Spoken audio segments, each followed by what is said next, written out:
اعوذ باللہ من الشیطان الرجیم، بسم اللہ الرحمن الرحیم۔ عائشہ اسلامک ہسٹری کی پیاری بہنوں اور بھائیوں، السلام علیکم ورحمۃ اللہ وبرکاتہ۔ تمام تعریفیں اللہ کے لیے، وہی نیک لوگوں کا ولی ہے۔ میں گواہی دیتی ہوں کہ اللہ کے سوا کوئی معبود برحق نہیں، وہ یکتا ہے، اس کا کوئی شریک نہیں۔ اور میں یہ بھی گواہی دیتی ہوں کہ حضرت محمد مصطفیٰ صلی اللہ علیہ وآلہ وسلم اللہ کے بندے اور آخری رسول ہیں۔ یا اللہ ان پر اور ان کی آل پر اور تمام صحابہ کرام پر اپنی رحمتیں، برکتیں اور سلامتی نازل فرما، آمین۔ میری بہنوں اور بھائیوں، آج کی اس ویڈیو میں آپ کے ساتھ سفر المظفر کے مہینے کی فضیلت اور برکات اور سفر کے پہلے 10 دنوں کا خاص عمل اور وظیفہ شیئر کروں گی۔ میری بہنوں، اسلامی سال کا یہ دوسرا مہینہ سفر کا مہینہ ہے۔ میری بہنوں اور بھائیوں، سفر المظفر کی وجہ تسمیہ یہ ہے کہ اس مہینے میں عموماً عربوں کے گھر خالی رہتے، کیونکہ وہ ذوالقعدہ، ذی الحج اور محرم الحرام کے مہینوں میں یعنی ان کے حرمت والے ہونے کی وجہ سے جنگ اور جدال بند رکھتے تھے۔ چونکہ یہ تینوں مہینے مسلسل ایک ساتھ ہیں، اس لیے کہ ان کے گزرتے ہی عرب اپنی مواقف جنگوں کو ازسر نو شروع کر دیتے اور سفر پر چلے جاتے، جس سے مکان خالی ہو جاتے۔ اس پر عرب کہتے کہ سفر المکان، یعنی کہ سفر کی جمع اسفار ہے۔ بحوالہ تفسیر ابن کثیر۔ میری بہنوں اور بھائیوں، زمانہ جاہلیت میں لوگوں نے بہت سی غلط اور بے بنیاد باتیں اس مہینے سے منسوب کر رکھی تھی، اور وہ مختلف وجہ سے اس مہینے کو منحوس سمجھتے تھے۔ وہ ان بدفعلیوں سے بچنے کے لیے اس ماہ کی تقدیر اور تاخیر کے لیے مرتکب بھی تھے۔ اسی کو اللہ تعالیٰ نے فرمایا کہ ادب کے کسی مہینے کو ہٹا کر آگے پیچھے کر دینا کفر میں بڑھ جانا ہے، اور اس سے کافر گمراہی میں پڑے رہتے ہیں۔ ایک سال تو اس کو حلال کر لیتے اور دوسرے سال اسے حرام، تاکہ ادب کے مہینوں کی جو اللہ نے مقرر کیے گنتی پوری کر لیں، اور جو اللہ نے منع کیے اس کو جائز کر کے ان کے برے اعمال کو ان کے بھلے دکھائی دیتے۔ میری بہنوں، ماہ محرم کے ایام کو بڑھ کر سفر کا مہینہ اس میں شامل کر لینا۔ میری بہنوں اور بھائیوں، ماہ محرم الحرام کا مہینہ اپنے اختتام کو پہنچ چکا ہے اور ماہ سفر کا مہینہ شروع ہونے والا ہے۔ تو ماہ سفر کا مہینہ شروع ہوتے ہی جو آپ نے پہلے 10 دن عمل اور وظیفہ کرنا ہے، وہ آج کی اس ویڈیو میں آپ کے ساتھ شیئر کرنے جا رہی ہوں۔ میری بہنوں اور بھائیوں، ماہ سفر المظفر بھی دوسرے اسلامی مہینوں کی طرح ایک بابرکت مہینہ ہے۔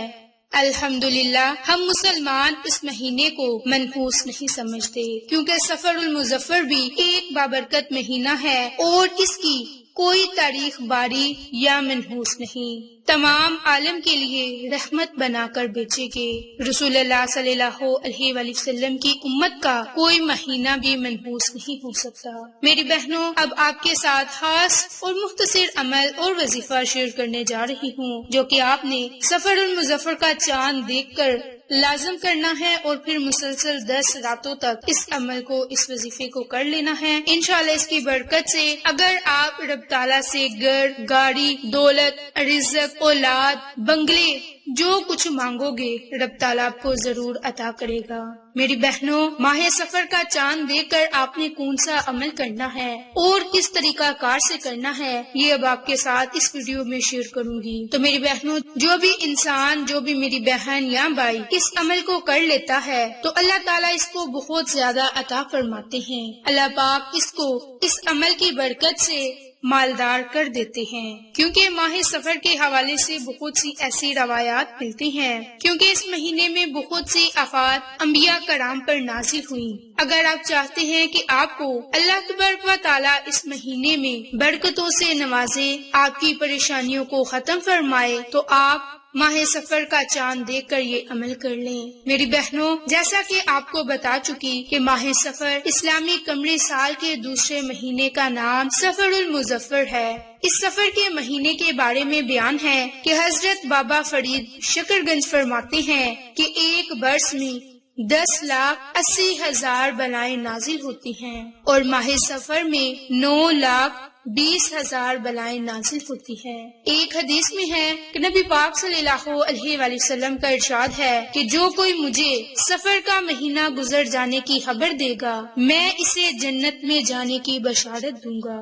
میری بہنوں، وہ سفر کا ہی مہینہ تھا کہ جس مہینے میں حضرت آدم علیہ السلام کو جنت سے نکال کر زمین پر بھیجا گیا۔ اسی ماہ سفر میں قابیل نے حابیل کو قتل کیا۔ اسی ماہ مبارک میں حضرت نوح علیہ السلام کی قوم طوفان کے عذاب میں گرفتار ہوئی۔ اسی ماہ میں حضرت ابراہیم علیہ السلام کو آگ میں ڈالا گیا۔ حضرت ایوب بیماری میں مبتلا ہوئے۔ حضرت زکریا کے سر پر ماہ سفر میں آڑا چلایا گیا۔ اسی ماہ میں حضرت یونس مچھلی کے پیٹ میں داخل کیے گئے۔ نبی کریم صلی اللہ علیہ وآلہ وسلم بھی کبھی بیمار ہوتے تو اسی ماہ میں زیادہ تر ہوتے، کیونکہ اس ماہ میں زیادہ تر بلائیں اترتی ہیں۔ تو میری بہنوں، اگر آپ ان بلاؤں سے محفوظ رہنا چاہتے ہیں تو آپ یہ عمل، یہ وظیفہ لازم کر لیں۔ جب آپ سفر کا چاند دیکھیں تو سب سے پہلے اللہ تعالیٰ سے پناہ مانگیں۔ اس کے علاوہ حضرت علی نے فرمایا کہ ایک چھوٹی سی یہ سورت ہے، جو انسان اس کو پڑھتا ہے